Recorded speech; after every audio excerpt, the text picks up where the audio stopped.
Assalamualaikum warahmatullahi wabarakatuh. Al-Fatihah. A'udzubillahi minasyaitonir rajim. Bismillahirrahmanirrahim. Alhamdulillahirabbil alamin.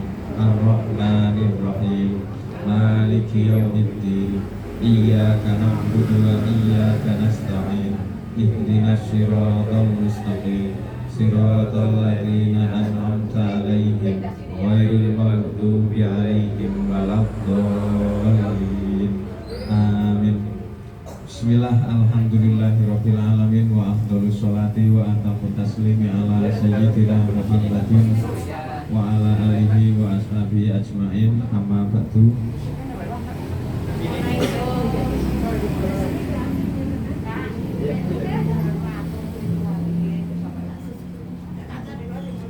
Yang saya hormati jamaah rumah makan gratis, kepada ibu-ibu, pada bapak-bapak, wabil khusus pada Bu Lin, Bu Kus. Alhamdulillah pada kesempatan pagi hari ini kita dapat berjumpa untuk melaksanakan ngaji bersama-sama. Sholawat dan salam semoga senantiasa tersampaikan kepada suri tauladan kita, Kanjeng Nabi Agung Muhammad Sallallahu Alaihi Wasallam. Sebelum kita mulai, insya Allah kita akan ngaji karena ini bulan Ramadan.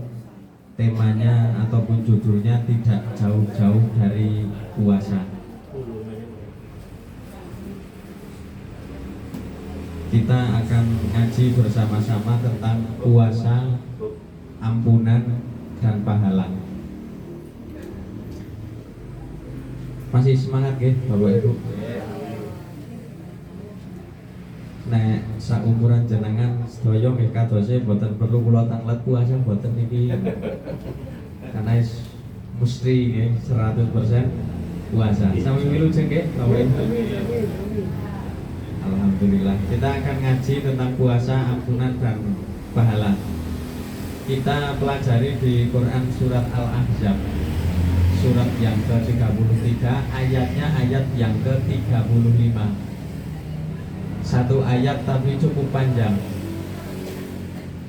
A'udzubillahi minasyaitonirrajim. Innal muslimina wal muslimat wal mu'minina wal mu'minat wal qanitina wal qanitat was-shadiqina was-shadiqat was-sabirina was-sabirat wal khashiina wal khashiat wal mutasaddiqina wal mutasaddiqat was-shaimina was-shaimat wal hafidina furujahum wal hafidat wadz-dzakirina Allaha katsiran wadz-dzakirat a'addallahu lahum maghfiratan wa ajran 'azima. Cukup panjang ayatnya. Satu ayat padahal itu ayat 35. Jadi di bulan Ramadan ini memang kita sebagai komunitas muslim, sebagai masyarakat beriman, ini memang diwajibkan oleh Allah Subhanahu wa taala untuk melakukan ibadah puasa. Ada satu ayat di Quran yang setiap tahun, setiap Ramadan ini pasti muncul. Surat Al-Baqarah ayat 183. Ya ayyuhalladzina amanu kutiba alaikumusiyam kama kutiba alal ladzina min qablikum la'allakum tattaqun. Apal kabeh jenengan sedaya nggih, karena niku pasti muncul nggih, pasti muncul. Lah kita pagi ini belajar ya kala-kala belajar ayat lain ngoten, mboten melulu ayat niku terus nggih. Kita belajar di surat Al-Ahzab ayat 35. Jadi di Al-Ahzab 35 itu ada informasi dari Allah Subhanahu wa taala bahwa Allah menyediakan satu maghfiratan yang biasa diartikan ampunan. Kemudian yang kedua, Allah juga menyediakan ajron azima atau biasa diartikan pahala yang agung. Lah untuk siapa? Untuk siapa maghfirah dan ajron azima itu? Untuk siapa ampunan dan pahala yang besar itu? Yakni untuk 10 orang yang disebut sebelumnya. Yang pertama, innal muslimina wal muslimat. Laki-laki muslim maupun perempuan muslim. Kemudian yang kedua wal mukminina wal mukminat, laki-laki mukmin maupun perempuan mukmin. Kemudian yang ketiga wal qanitina wal qanitat, laki-laki taat maupun perempuan taat. Kemudian yang keempat wassadiqina wassadiqat, laki-laki yang benar maupun perempuan yang benar. Kemudian yang kelima wassabirina wassabirat, laki-laki sabar maupun perempuan sabar. Kemudian yang keenam wal khosyiina wal khosyiat, laki-laki khusyuk maupun perempuan yang khusyuk. Kemudian yang ketujuh wal mutasaddiqina wal mutasaddiqat, laki-laki yang mau bersedekah maupun perempuan yang bersedekah. Kemudian yang kedelapan wassaimina wassaimat, laki-laki yang berpuasa maupun perempuan yang berpuasa. Kemudian yang kesembilan wal hafidhina furujahum wal hafidhat, laki-laki yang mampu mengontrol syahwatnya serta perempuan yang mampu mengontrol syahwatnya. Kemudian yang ke-10 yang terakhir wadzakirinallaha katsiran wadzakirat, laki-laki yang banyak berzikir kepada Allah dan perempuan yang banyak berzikir kepada Allah. Nah, 10 orang model seperti itu sudah disediakan oleh Allah berupa ampunan dan pahala yang besar untuk mereka. Nah, di situ salah satunya ada wassoimina wassoimat, yakni baik laki-laki maupun perempuan yang berpuasa. Maka ngaji ini saya kasih judul puasa, ampunan dan pahala berdasar surat Al-Ahzab ayat 35.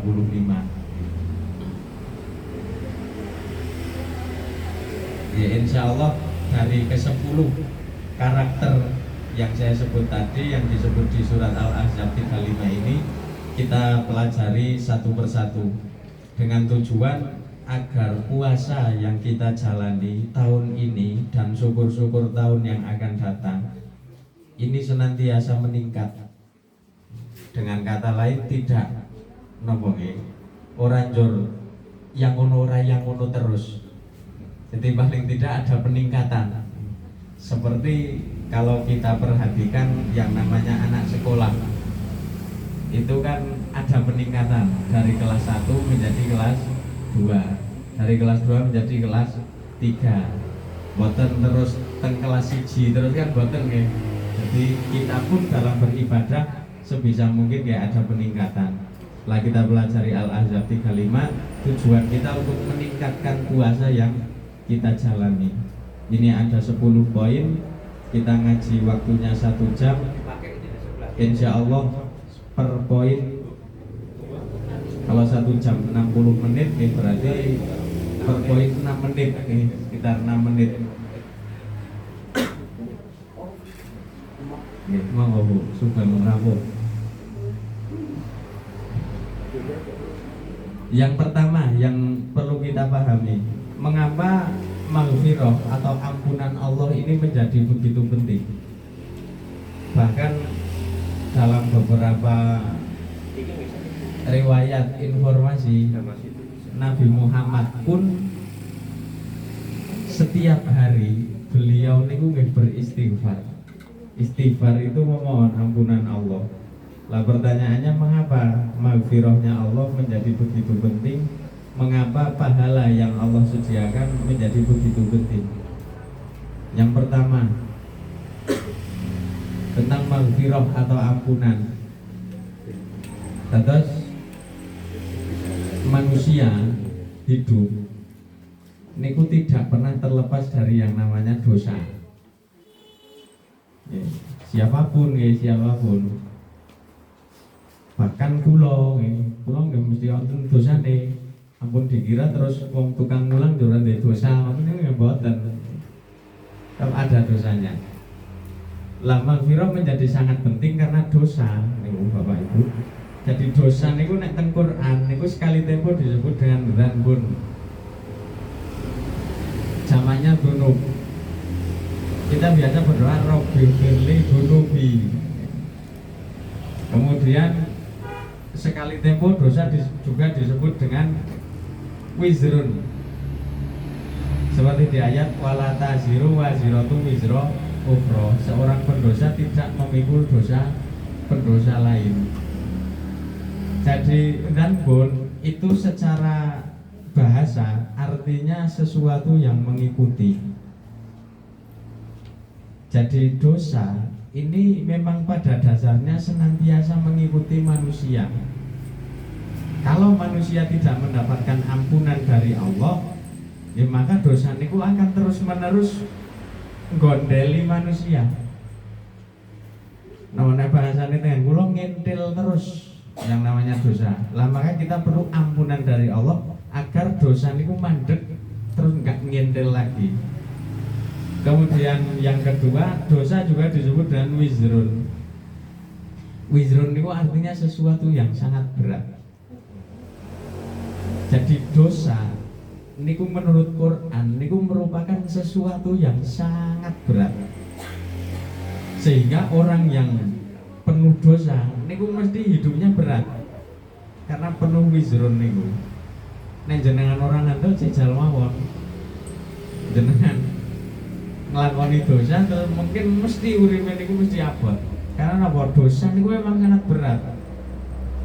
Jadi dosa niku tidak hanya punya efek di akhirat saja, tidak, tapi di dunia pun ada efeknya. Salah satunya hidup terasa berat, hidup terasa susah, ya, karena dosa terus mengikuti, dosa terus membebani. Sehingga disitulah pentingnya kita senantiasa memohon ampunan Allah, agar dosa yang selalu ngintil itu terus kemudian mandek, agar dosa yang berat itu kemudian hilang sehingga hidup menjadi enteng. Lah salah satu yang bisa menghapus dosa ini adalah puasa. Dan puasa itu setiap tahun, khususnya puasa Ramadan, setiap tahun kita laksanakan. Itu yang pertama maghfirah. Kemudian yang kedua ajrun azimah, pahala yang agung. Ini hampir rata-rata manusia kalau ditanya, kamu ibadah tujuannya apa? Ya biar dapat pahala. Kamu berbuat baik tujuannya apa? Biar dapat pahala. Sekarang saya tanya, nopo niku pahala? Pahala hadiah yang diberikan Allah untuk Hadiah yang diberikan Allah untuk umatnya yang bertakwa. Yang bertakwa, nggih. Jadi pahala niku bisa hadiah, bisa juga bonus, bisa juga upah. Reward bener nggih Pak. Ah, sing bahasa sing sangar niku reward nggih. Keren iki. Ah nggih, nggih.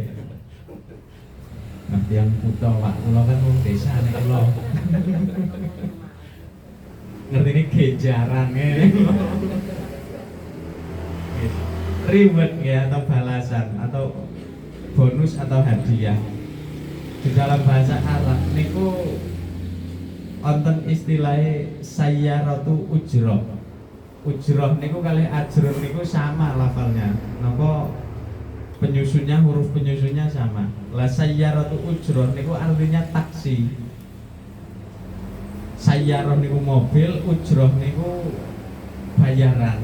Jadi mobil bayaran. Dalam bahasa Indonesia taksi. Jadi ujroh ajrun okay, dari Allah pahala itu kayak mirip dengan bayaran itu.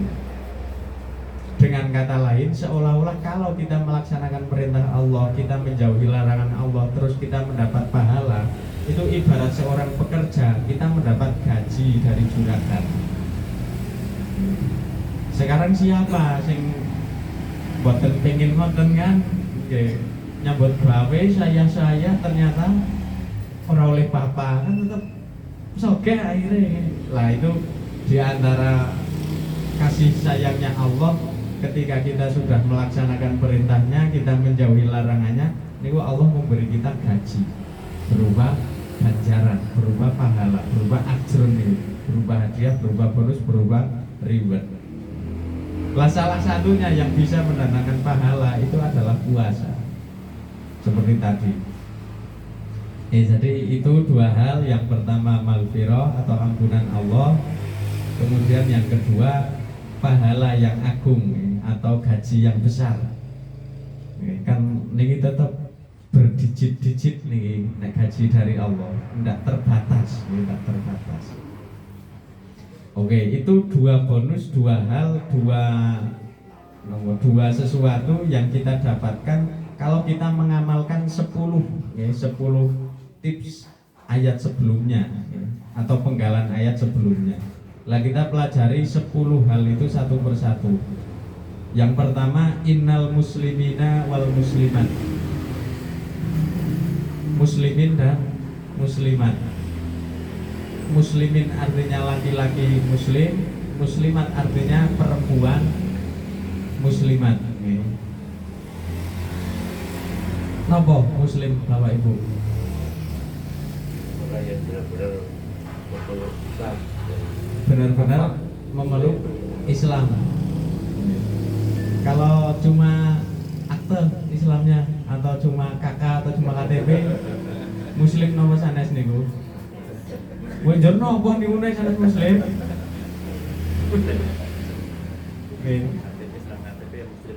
Ya muslim juga, nggih. Jadi inilah detailnya Quran nggih. Jadi Quran niku menggunakan istilah sangat detail. Kalau sudah disebut innal muslim ya, innal muslimina wal muslimat niku ya berarti muslim yang benar-benar. Tapi ada lagi istilah lain di Quran, alladzina aslamu.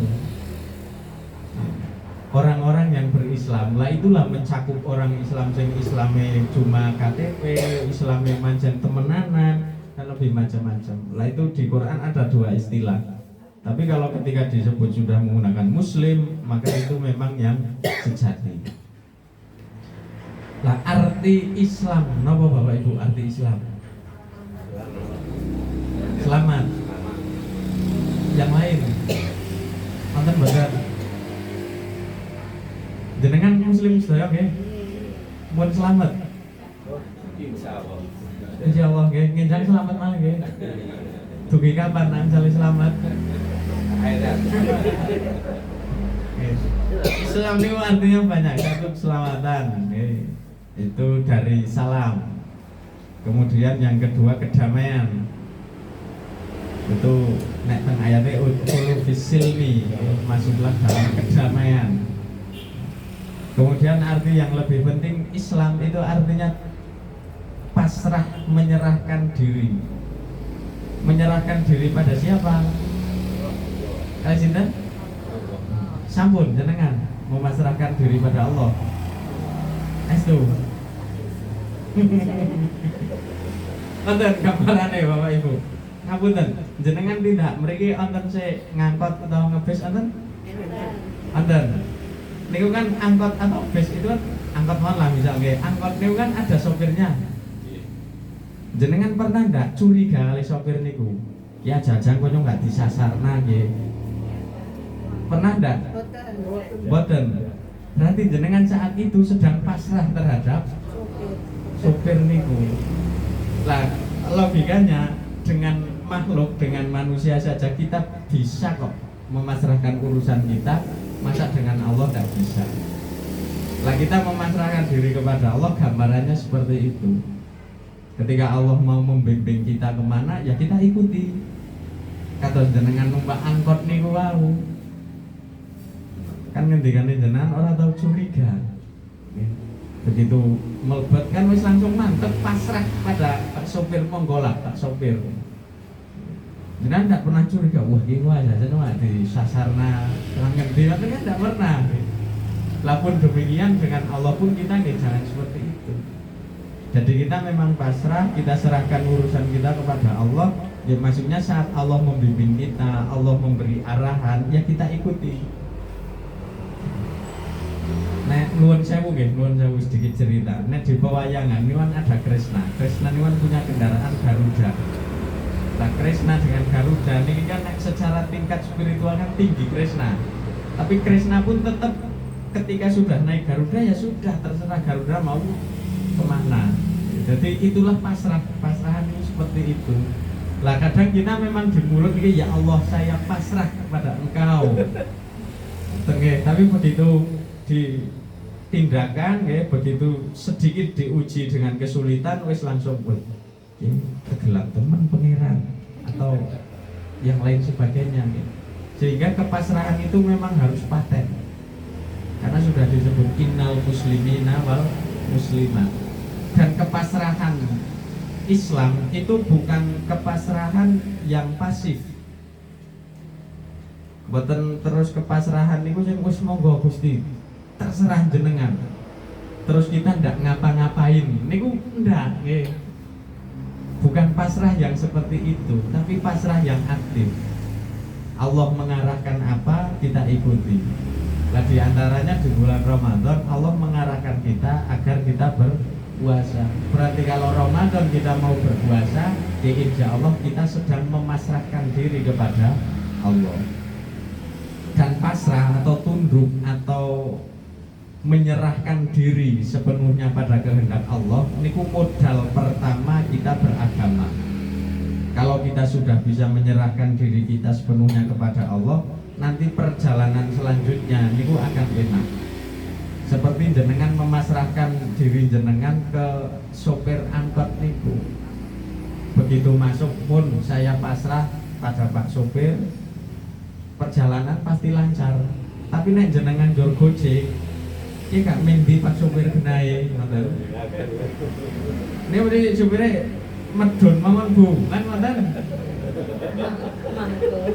Jenengan nggak nunggang kurang nih, ngoten nggih. Niku nek tidak lancar seperti itu. Kalau di awal sudah tidak pasrah seperti itu, maka kita beragama pun awal nggak harus serahkan diri kita sepenuhnya kepada Allah. Mboten usah protes kali Allah, mboten usah gojek. Niki genahe pripun Gusti, mboten nggih, nanti malah repot problem. Itu yang pertama nggih, arti Islam. Jadi tidak saya sampaikan tentang rukun Islam, tapi saya sampaikan tentang arti Islam. Karena nek rukun Islam saya yakin jenengan semua pun apal di luar kepala. Nggih, rukun Islam ngertos nggih? Tidak perlu saya tanya nih, karena kula yakin nek jenengan pun apal-apal rukun Islam. Pun itu yang pertama nggih. Jadi Islam niku hakikatnya menyerahkan diri kita sepenuhnya kepada Allah, dan ini menjadi modal pertama perjalanan hidup beragama kita. Niku yang pertama. Kemudian yang kedua, wal mukminina wal mukminat. Laki-laki mukmin dan perempuan mukminah. Mukmin, ngertos mukmin nggih? Lebih tinggi dari muslim. Lebih tinggi dari Muslim. muslim. Sebenarnya ngoten nggih, antara muslim dan mukmin niku dalam beberapa hal memang bisa lebih tinggi mukmin, tapi dalam beberapa kasus bisa lebih tinggi muslim. Jadi antara mukmin dan muslim ini sifatnya saling melengkapi. Kita berislam, kita beriman, niku saling melengkapi. Jadi kula jenengan tidak perlu bertanya, "Jur nyong kudu Islam dengan apa mukmin dengan?" Oh, bareng mau jenengan saged. Bareng mau saged. Jadi tidak harus mana yang dulu, mana yang akhir, tidak. Lah kula tidak akan menyampaikan tentang rukun iman, karena jenengan juga sudah hafal semua. Kula kemutan pelajaran rukun iman niku sejak SD niku pun nonton. Nek saniki kita aturaken iman, rukun iman ada. Wah niku ya njur ngece jenengan berarti kula tak pada nang SD. Nggih, harus meningkat meningkat. Cara sekolah yang jenengan pun sarjana nggih. Wis lebih dari SMP, lebih dari SMA gitu, sarjana. Mukmin atau iman. Jadi iman itu menjadi satu, kalau tadi Islam itu menjadi modal awal kita beragama, kalau iman itu menjadi modal awal kita berbuat. Jadi setiap tindakan positif, setiap tindakan baik niku bersumber dari iman. Mulane ayat puasa itu diawali dengan lafal ya ayyuhalladzina amanu, wahai orang-orang yang beriman. Karena kalau tidak beriman mesti emoh kon puasa. Wong sing beriman besok ala ora kan. Kadang kan ngoten nggih. Dadi iman niku modal awal kita berbuat. sehingga perbuatan yang kita lakukan itu positif. Contohnya puasa itu tadi, ya ayyuhalladzina amanu kutiba alaikumus siyam, wahai orang-orang yang beriman. Terus kita belajar tentang praktek keimanan, praktek keimanan. Jam itu nih, kasusnya buatan cukup nih, tak cepat mawon, tak cepat mawon. Praktek keimanan. Saya pakai hadis mawon. Nek teng Quran nek jenengan ajeng mirsani mungkin saged baca surat Al-Mu'minun. Surat Al-Mu'minun mulai ayat pertama. Qad aflahal mu'minun. Sungguh beruntung orang-orang yang beriman. Siapa itu orang-orang yang beriman? Alladzina hum fi sholatihim khoshi'un. yakni orang-orang yang saat melaksanakan sholat melaksanakannya secara khusyuk. Lah kita belajar tentang keimanan tentang hadis yang lebih ringkes nih.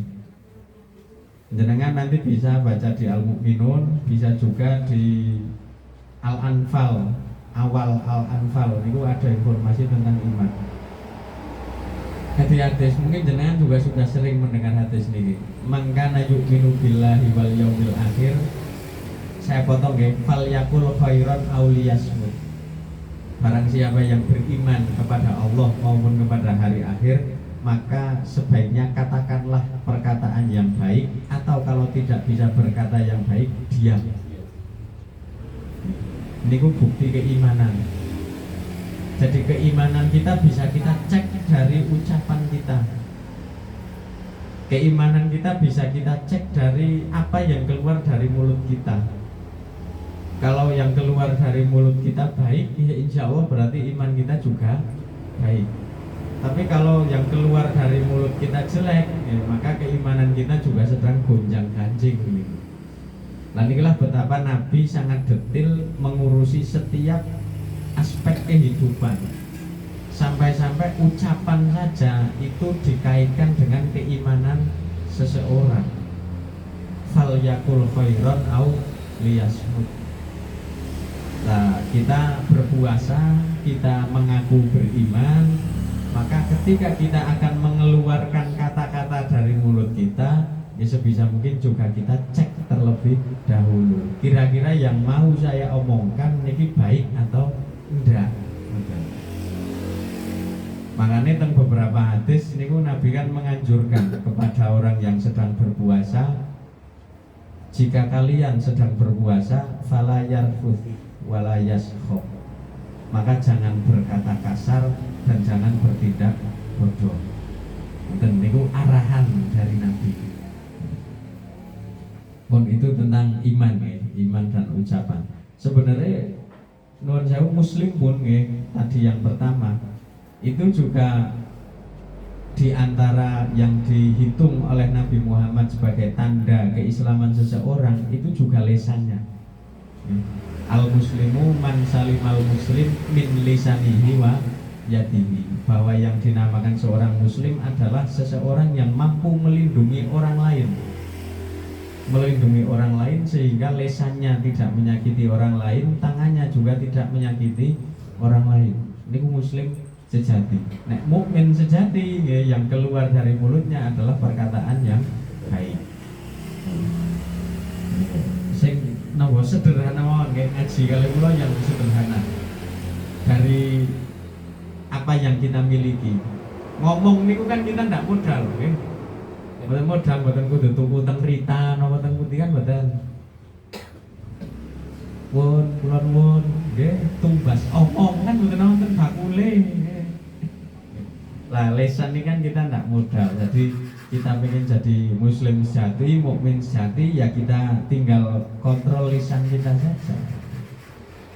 Bon, itu Islam, iman. Kemudian yang ketiga wal qonitina wal qonitat. Qonitin dan qonitat. Ini biasanya nanti terjemahan artinya orang-orang yang taat, orang-orang yang tunduk.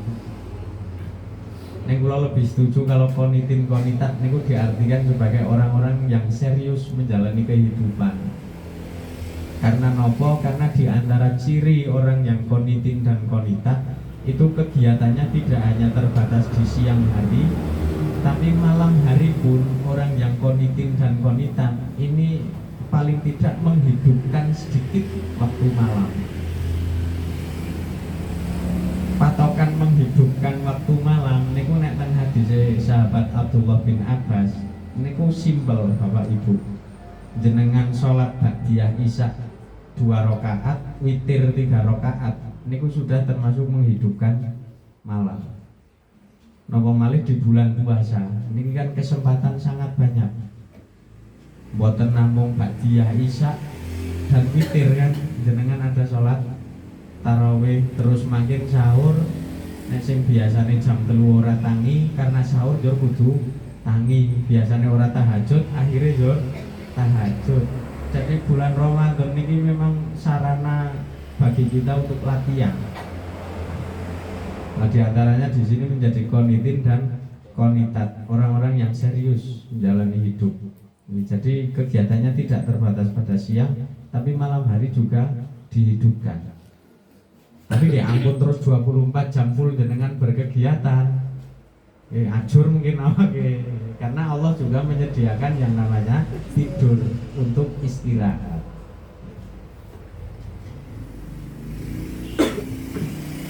Itu yang ketiga. Kemudian yang keempat as-sodiqi was-sodiqina was-sodiqot. Sodiqin dan sodiqot. Wonten mriki sik asmane Pak Sodiqin. Mboten nggih. Nonton. Tanggane jenengan wonten sik asmane Pak Sodiqin. Wonten nggih. Sodiqin dan sodiqot. Sodiqin artinya laki-laki yang benar, sodiqot artinya perempuan yang benar. Kalau secara tindakan berarti orang itu bertindak secara benar, secara ucapan orang itu mengucapkan secara jujur. Mulane wonten istilah sidik, sidik, orang yang sidik. Ini secara ucapan jujur, secara tindakan benar. Lah poin yang keempat ini itu mencakup keduanya. Maksudnya perbuatan harus kita kontrol, ucapan juga harus kita kontrol. Kalau tadi di poin muslim ucapan kita tidak boleh menyakiti orang lain, nek di sodikin ucapan kita harus jujur, harus sesuai dengan fakta. Ya dan uripe niku ora kakean hoak.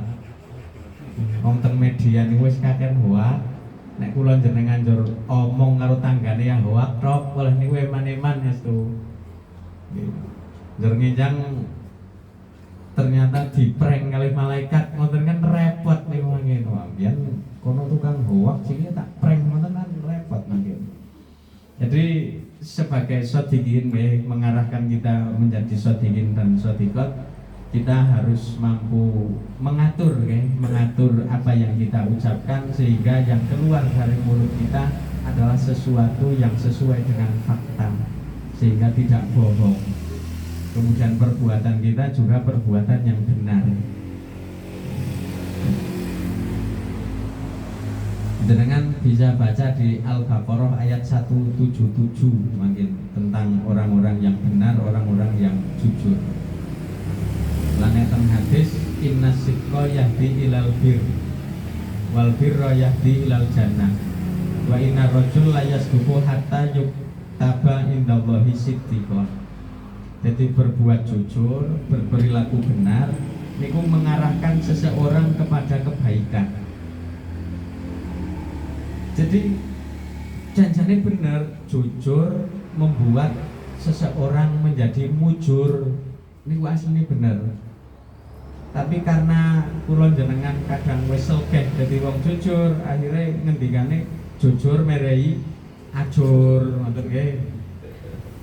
Padahal buatan Kanjeng Nabi pun menjamin bahwa kejujuran akan mendatangkan kemujuran, bukan kehancuran. Inna sidqa yahdi ilal bir. Al bir niku kebaikan sejati artinya. Wal birra yahdi ilal jannah, dan kebaikan bisa mengantarkan seseorang menuju surga. Jadi kula jenengan saged mlebet swarga modale niku jujur. Kita masuk surga dengan modal jujur, karena jujur mengantarkan pada kebaikan, kebaikan mengantarkan pada surga. Lah kapan kita bisa menilai diri kita sebagai orang yang jujur? Seperti misalnya ada satu sahabat Nabi namanya Abu Bakar As-Siddiq. As-Siddiq, orang yang sangat jujur. Terus kita kira-kira boleh enggak melabeli diri kita, misal kula nggih Fahmi Alwi As-Siddiq ngoten. Nah, misal mboten. Ya, karena kula pol jujure misal boleh enggak? Biasanya orang lain ya. Nah, niku, okay. Jadi yang bisa menilai kita jujur atau enggak niku bukan diri kita. Yang kita lakukan ya sebisa mungkin kita terus-menerus jujur saja. Masalah nanti penilaian terhadap kita ya orang lain yang menilai, atau kalau jenengan tidak percaya dengan penilaian orang lain, jangan pasrahkan penilaian itu pada Allah. Sehingga biar Allah yang menilai kita sebagai jujur atau tidak jujur. Karena yang namanya penilaian manusia ya kadang tidak jujur. Karena manusia gampang sekali dipengaruhi oleh banyak faktor. Napa malih ketika jenengan ditakoni tentang seseorang yang mana jenengan dengan seseorang niku ora pati gathuk. Lek si A ki prige menuturi kalih. Wah, nek ora gathuk niku mesti ngomong elek terus nggih. Nggih, lan niku manusia, maka kita tidak perlu mencari penilaian di hadapan manusia. Cukup yang menilai kita adalah Allah. Mulane teng mriki Kanjeng Nabi ngendika wa innar rajula la yasduqu hatta yuktaba indallahi siddiqon. Orang itu akan senantiasa jujur sampai nanti Allah menilainya sebagai orang yang sangat jujur. Jadi jujur juga penting lah. Puasa Bapak Ibu semua niku mengajarkan kepada kita tentang kejujuran. Sekarang saya tanya pada jenengan, siapa yang tahu jenengan sedang berpuasa? Wong aben ketemu ya mesti weruh jenengan ya ora dahar, ora Ramadan paha. Siapa yang tahu kita sedang berpuasa? Nah, istrinya saja beruhi baik. Jadi itulah di antara keunikan puasa, satu ibadah yang tahu hanya Allah. Enten nek kali jenengan misal ajeng kita haji atau umroh. Niku sesasi saurunge mangkat pun geger niku sadesa. Istilik haji urung kowe, ngoten nggih. Atau jenengan sholat, orang lain bisa melihat jenengan sholat. Jenengan infak sedekah zakat, orang lain bisa melihat. Tapi puasa, siapa yang tahu kita sedang berpuasa? Maka disitulah latihan puasa terhadap kita, bagaimana kita menjadi orang yang jujur. Meskipun tidak ada orang yang tahu, kan kita tetap puasa. Boten terus angsali puasanya dideleng wong liya tok kan boten. Meskipun sedang sendiri pun kita tetap puasa. Lah nikulah pelatihan kejujuran melalui puasa. Jadi entah dilihat orang lain atau enggak, ada keluarga atau enggak, kita tetap berpuasa. Sehingga nantinya saat kita ingin jadi orang yang jujur, mau ada orang yang kita tidak gathuk, mau ada orang yang kita sangat gathuk, mau ada orang yang sangat kita kagumi, tetap ucapan kita sama. Baik dengan si A, si B, si C, tetap ucapannya sama. Karena sudah belajar melalui puasa. Mau dilihat orang atau tidak dilihat tetap puasa. Jadi mau di hadapan presiden maupun menteri maupun penjahat, ucapannya tetap sama. Itu was-shodiqina was-shodiqot. Kemudian yang kelima was-shobirina was-shobirat. Sabar. Ngertos sabar nggih Bapak Ibu nggih? Jenengan nek dilekna sabar terima mboten Bapak Ibu? Wah, guyu berarti ngalamat niki. Nggih, misal jenengan emosi terus wonten tiyang lain tuh Bu, sing sabar lah. Niku rata-rata bisa wong kene iki ngoten. Sabar ki ana buate sih. Wene bilang lek sing sabar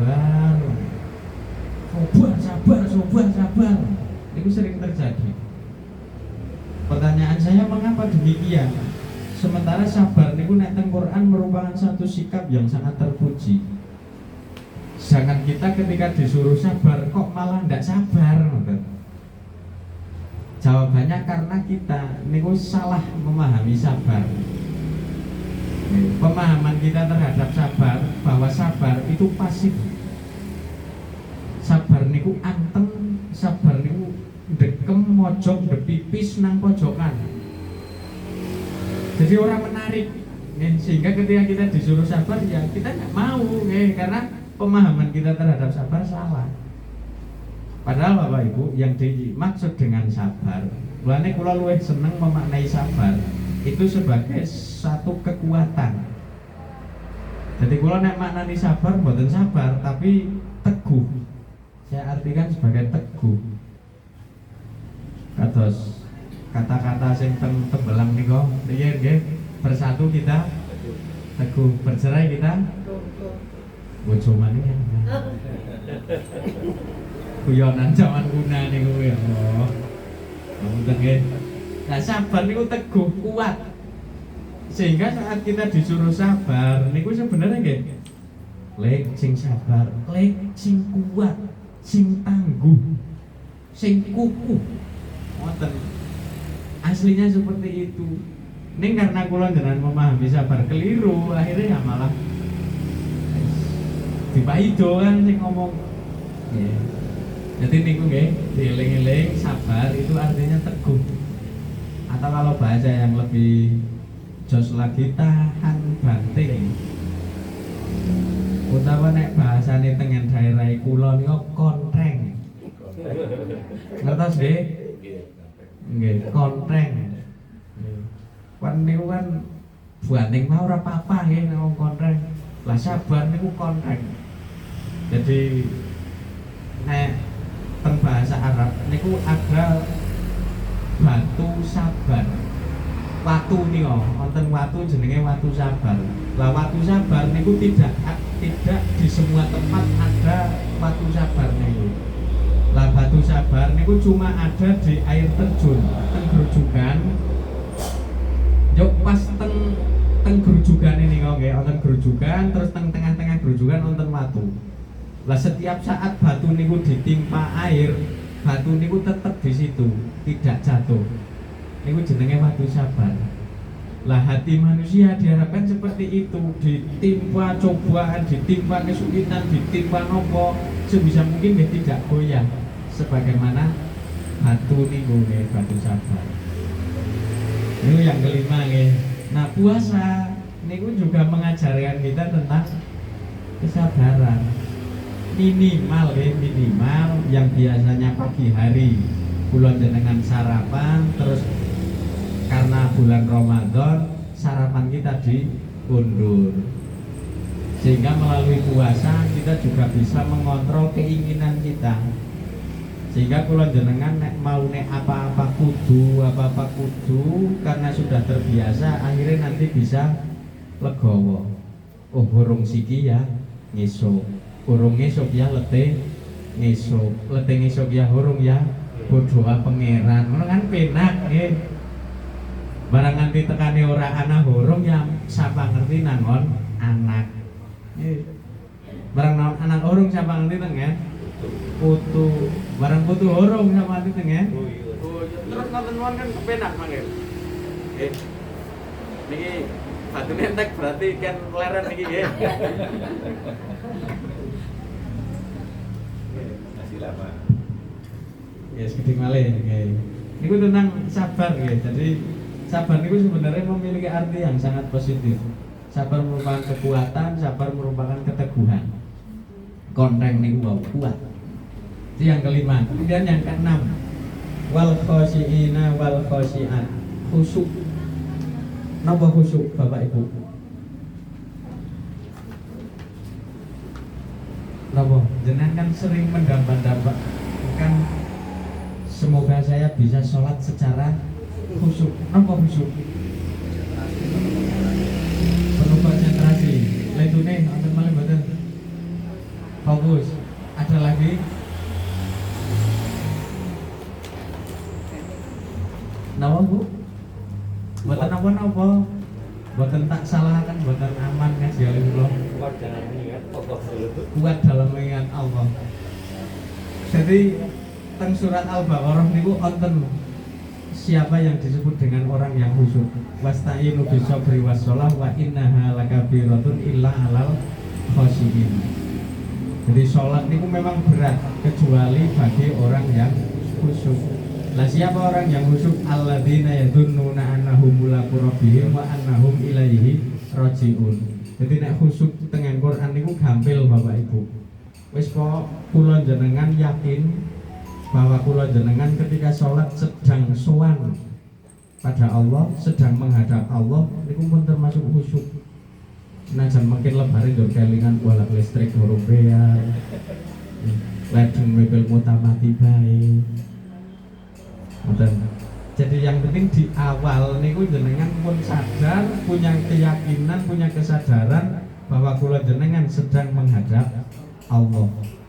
Dan dalam kehidupan kita ini, kita pun kegiatan kita sehari-hari ya kita arahkan sebagai ibadah, sehingga kita sadar betul bahwa setiap tindakan kita itu diawasi oleh Allah. Lah niku poin penting khusyuk yang pertama. Kemudian yang kedua, orang yang khusyuk adalah orang yang sadar bahwa besok niku mereka akan kembali kepada Allah.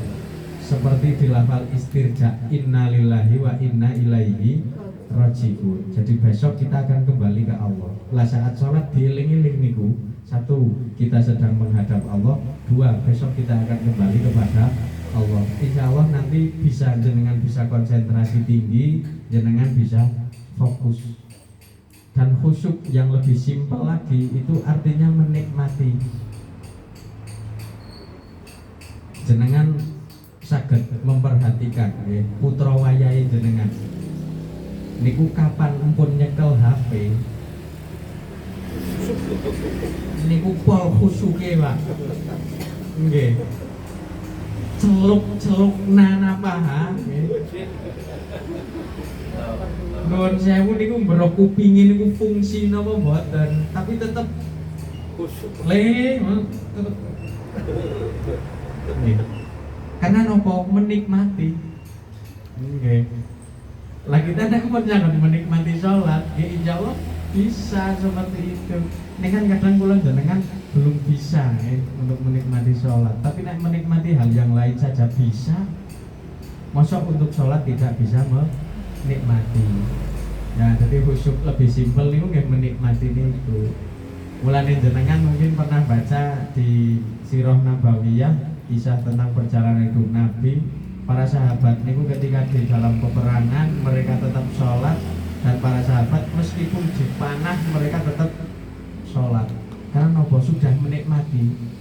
Kados putra wayahe jenengan dolanan HP niku senajan digoyor kayak jenengan yo ngoten niku insyaallah tetap ora kerasa niku karena saking asiknya, saking menikmatinya. Lah khusyuk niku menikmati, asik nih, asik. Bon, itu yang keenam ya, khusyuk. Kemudian yang ketujuh, wal mutasaddiqina wal mutasaddiqat. Laki-laki yang bersedekah dan perempuan yang bersedekah. Niki nek jenengan yang pun ahli kabeh. Amin. Allahumma amin. Mboten perlu tak terangaken nek niki, karena jenengan pun ahli kabeh. Satu mawon yang perlu kita ingat bahwa sedekah niku menjadi bukti keimanan kita. Bukti bahwa kita orang yang benar niku sedekah.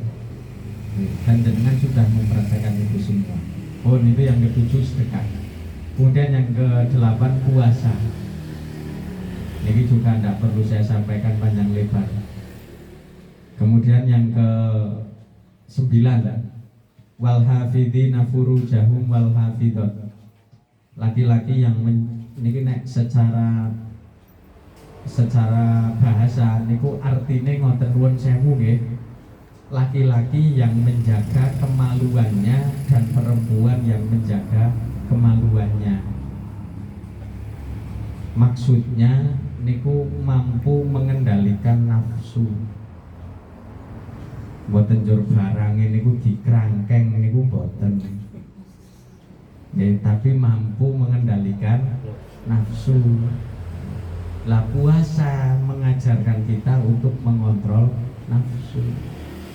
Paling tidak nafsu perut dan nafsu bawahnya perut niku dengan puasa bisa kita kendalikan. Jadi yang menjadi PR untuk manusia niku bukan menghilangkan nafsu tapi mengontrol nafsu. Nek nafsu niku ilang ya jenengan wis kudu menungsa maning. Lah wong njur ora doyan dahar kan, wong nafsu perut hilang. Njur mboten kersa ngunjuk. Terus nafsu napa bawah perut hilang kan berarti mboten menungso niku. Lah yang dikehendaki oleh agama itu bukan menghilangkan nafsu, tapi mengontrol nafsu, mengendalikan sehingga kita tidak dikendalikan nafsu. Nah, dalam bahasa agama al-hafiduna furujahum, orang-orang yang mampu menjaga kemaluannya. Mana teng ayat itu dzalika azkalahum. Kalau mampu menjaga kemaluan, mampu mengontrol nafsu, itulah yang lebih bersih bagi manusia. Ya kadosin ini juga tak perlu saya sampaikan panjang lebar karena nek jenengan wah ahli nek untuk menjaga nafsu nih, lo yakin lo nih. Kemudian yang terakhir, alhamdulillah rampung sini. Wadzakirinallaha katsiran wadzakirat. Laki-laki yang banyak berzikir kepada Allah dan perempuan yang banyak berzikir kepada Allah. Zikir napa Bapak Ibu? Ingat caranya pripun? Bertasbih, bertahmid. Sing lentune, sing anti mainstream ngoten.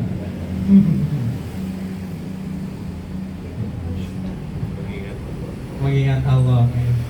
Nuwun sewu nggih Bapak Ibu. Jenengan nggih saya ajak sedikit flashback ke usia jenengan ketika awal-awal membangun rumah tangga nggih. Ngapunten sekedap nggih kita mengingat masa lalu. Apa yang jenengan lakukan ketika jenengan merasa misal si ibu-ibu nggih, si ibu-ibu di rumah terus kakungin jenengan tindak nyambut damel karena anyar bojo niku kan mau pisah nggih. Kados koreng anyar ditetel larang. Lah begitu niku kan otomatis jenengan merasakan kerinduan. Mengingat apa yang jenengan lakukan. Jadi gambarannya seperti itu, kita berzikir kepada Allah berarti kita memang rindu, tidak mau pisah, sehingga hati kita nggih senantiasa minimal niku di hati kita terpatri nama Allah, sehingga kalau niku wau kan seperti tasbih, tahlil, tahmid niku kan di dalam ucapan, tapi ada lagi zikir yang lebih tingkatan lebih yaitu zikir tindakan. Sehingga saat kita mengingat Allah misalnya kita sedang puasa karena niki bulan puasa tak contohkan puasa mawon, kita puasa terus kita kebetulan mau ke pasar misal. Ke pasar terus di pasar niku siang hari wonten bakul dawet buka misal dibuka nanti. Lah niku saat kita zikir kepada Allah, niku ketika akan ada keburukan, niku kita terus zikir itu menjadi rem. Sehingga meskipun ada warung yang buka, karena kita ingat pada Allah, kita ya tetap jalan. Mboten njur malah sing difitnah pit motore. Lah pit motore menggok dhewek ka, mboten pun. Jadi zikir satu dalam tindakan bisa menjadi rem, terutama saat kita dihadapkan pada keburukan, kita dihadapkan pada kemaksiatan, kita dihadapkan pada hal-hal yang tidak baik. Zikir niku bisa menjadi rem. Kemudian kalau dalam hal-hal yang positif, dalam kebaikan, dalam kebenaran, zikir itu bisa menjadi gas. Ya, nek cara kendaraan ini ku ada gas, ada rem. Lah kalau dalam kebaikan zikir itu menjadi gas, sehingga ketika ada kebaikan langsung kita tidak menunda-nunda, langsung gas. Makanya teng Quran wonten istilah fastabiqul khairat. Ketika ada kebaikan nggih pun gas. Lah itu hanya bisa dilakukan oleh orang-orang yang memang senantiasa zikir. Wis pokok karuan zikir niku wau, kita ingat kita mengingat Allah mboten mawon. Nek jenengan punya waktu nggih mau dimunculkan dengan lisan, terus jenengan membaca tasbih, jenengan membaca tahmid, jenengan membaca tahlil dan lain sebagainya niku nggih monggo. Kalau jenengan memang punya waktu nggih, kalau memang jenengan super sibuk misal nggih, niku yang penting dalam kegiatan nggih tetap ingat. Minimal seperti khusyuk itu tadi, bahwa kita hidup niku pasti diperhatikan oleh Allah, sehingga kadang kita harus ngegas, kadang kita harus ngerem. Kan jenengan nitih kendaraan nggih ngoten, kan ora mungkin ngegas terus, jur ora mungkin ngerem terus, jur ngegas karo ngerem bareng ya ora mungkin ya. Pasti salah satunya. Dan niku pikir Kanjeng Nabi menyebut perumpamaan matalul ladzi yadhkuru rabbahu wal ladzi la yadhkuruhu matalul hayyi wal mayyiti. Jadi perumpamaan orang yang berzikir dengan orang yang tidak berzikir niku seperti orang yang hidup dan orang yang mati. Jadi ketika kula jenengan berzikir, insya Allah kita memang nyata menjadi hidup. Tapi begitu saja kita tidak zikir, ya sudah, game over. Ya, seperti mayit. Pas ini demikian yang bisa. Baru 8. Wah, ini hitungannya benceng karep pripun iki. Sebelum nanti bisa dicek lagi di Al-Ahzab 35. Saya kasih ringkasan sedikit bahwa Allah senantiasa menyediakan ampunan, Allah senantiasa menyediakan ganjaran. Kalau jenengan boten usah bingung, Allah pasti mengampuni kita, Allah pasti memberi kita ganjaran. Tapi juga dengan syarat. Menurut surat Al-Ahzab 35 paling tidak ada 10 syaratnya. Dan itu kita praktekkan, kita usahakan, kita belajar hal-hal itu saat kita puasa ini, agar kita bisa lebih berhasil. Karena kalau kita lakukan di tidak bulan puasa, itu kadang wawan-wawan. Lah ke 10 hal itu yang pertama, bahwa kita harus menjadi Islam, dalam arti menyerahkan diri sepenuhnya kepada kehendak Allah Subhanahu wa Ta'ala. Yang nomor 2, kita harus menjadi iman. Kita harus percaya, kita harus sepenuhnya yakin kepada Allah. Kalau tadi memasrahkan diri pada Allah, kalau iman percaya kepada Allah. Dan iman ini menjadi dasar perbuatan positif kita semua. Kemudian yang nomor 3, bahwa kita harus al-qonitin wal qonitat, serius, taat. Hidup ini serius. Oke, serius maksud saya serius niku mboten terus kudu pakem terus kayak rem niku mboten nggih. Tapi jenengan mau guyonnya monggo, mau apa. Yang dimaksud serius niku tidak lalai. Pun patokan serius nek nang Quran niku fala takum minal ghafilin, jangan menjadi orang yang lalai. Pun niku tok.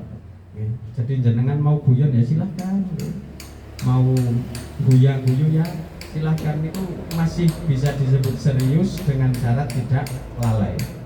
Itu yang ketiga nih. Kemudian yang keempat, kita harus menjadi orang yang benar secara tindakan dan jujur secara ucapan. Kemudian yang nomor 5, kita menjadi orang yang sabar, yakni orang yang teguh, orang yang kuat, orang yang tahan banting, kontreng. Kemudian yang ke-6, kita harus khusyuk, fokus, menikmati, asik Jadi hidup ini juga perlu kita nikmati. Jadi tidak cuma ibadah yang kita nikmati, tapi hidup juga dinikmati. Puasa juga kita nikmati. Kemudian yang ke-7, kita harus bersedekah. Ya, jadi sedekah itu memang bisa mendatangkan keberhasilan. Kita peduli, ya. Sedekah ini kan bukti kalau kita peduli terhadap manusia lain. Kemudian yang ke-8, kita harus puasa. Lah di bulan Ramadan inilah momen kita berpuasa. Barang mangkin teng luar Ramadan jenengan ajeng puasa nggih monggo. Bisa Senin Kamis, bisa 3 hari setiap bulan nggih Ayyamul Bir, bisa puasa Daud nek jenengan ngersakaken monggo. Daud niku pun mentok nggih. Puasa Daud niku sudah mentok. Niku puasa nggih. Kemudian yang ke-9, kita harus mengontrol nafsu. Nggih, menjaga kemaluan nggih. Kemudian yang terakhir atau yang ke-10, kita harus berzikir kepada Allah Subhanahu wa taala. Nah, kalau 10 hal itu sudah bisa kita laksanakan, insya Allah ampunan Allah kita dapatkan, ganjaran dari Allah juga kita dapatkan. Dan inilah yang diringkas oleh Kanjeng Nabi dalam sabdanya, man shoma ramadhana imanan wahtisaban ghufira lahu ma taqaddama min dzambi. Barang siapa berpuasa Ramadan dengan penuh iman dan penuh pengharapan, niscaya kesalahan-kesalahannya akan diampuni. Demikian yang bisa saya sampaikan. Banyak kesalahan maupun kekurangan, saya mohon maaf yang sebesar-besarnya. Saya akhiri, wallahul muwaffiq ila aqwamit thoriq. Wassalamualaikum warahmatullahi wabarakatuh. Waalaikumsalam.